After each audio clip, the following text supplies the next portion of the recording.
ఏం వాగ్దానాలు చేశారంటే అధ్యక్ష, 250 గజాల ఇళ్ల స్థలం ఇస్తా అన్నారు. ఆ ఇళ్ల స్థలంలో ఇల్లు కట్టుకోవడానికి 5 లక్షలు ఇస్తా అన్నారు. 4,000 పెన్షన్ ఇస్తా అన్నారు. 10 లక్షల హెల్త్ ఇన్సూరెన్స్ ఇస్తా అన్నారు. ఉద్యోగం ఇస్తా అన్నారు. ఇలాగ అనేక వాగ్దానాలు చేశారు అధ్యక్ష. నాకు నిజంగా చాలా సంతోషం అనిపించింది అధ్యక్ష. కానీ ఏమైందంటే అధ్యక్ష, అధికారంలోకి వచ్చింది కాంగ్రెస్, అన్నీ జరిగిపోయినాయి అధ్యక్ష. చూస్తూ చూస్తూ 2 సంవత్సరాలు అయిపోయింది అధ్యక్ష. ఇంతవరకు మా ఉద్యమకారులకి మా ప్రభుత్వం ఇవ్వలేదు అధ్యక్ష. అది కొంచెం నాకు బాధగా అనిపించింది అధ్యక్ష.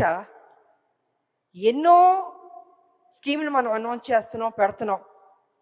మా ఉద్యమకారులకు ఫస్ట్ ప్రయారిటీ ఇచ్చి చేస్తుంటే, ఏదైతే మనం కదా చెప్పాం ఉద్యమకారులకి ఇల్లు ఇస్తా అన్నాం, పెన్షన్ ఇస్తా అన్నాం, ఆరోగ్యం గురించి హెల్త్ ఇన్సూరెన్స్ ఇస్తా అన్నాం, ఉద్యోగం ఇస్తాను, ఇలా అన్నీ మనమే చెప్పాం కదా అధ్యక్ష. అవన్నీ చేస్తుంటే ఆన్ టైంకి ఫస్ట్ ప్రయారిటీ ఇచ్చి ముందే చేస్తుంటే గౌరవంగా ఉండేది అధ్యక్ష.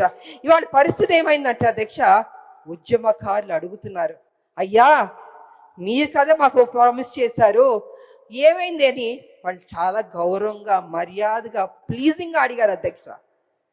కానీ నాకు తెలియదు అధ్యక్ష, ఎందుకు డిలే అయిందో నాకు తెలియదు అధ్యక్ష. ఇవాళ కమిటీ వేస్తానని కూడా అని చెప్పారు.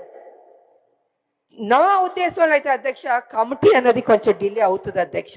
ఇప్పటికే 2 ఏళ్ళు అయిపోయింది, 2 ఏళ్ళు పైన అయిపోయింది మా ప్రభుత్వం వచ్చి, కాంగ్రెస్ ప్రభుత్వం. తొందరగా వాళ్ళకి ఏం మనం వాగ్దానం చేస్తే బాగుంటుందని అధ్యక్ష.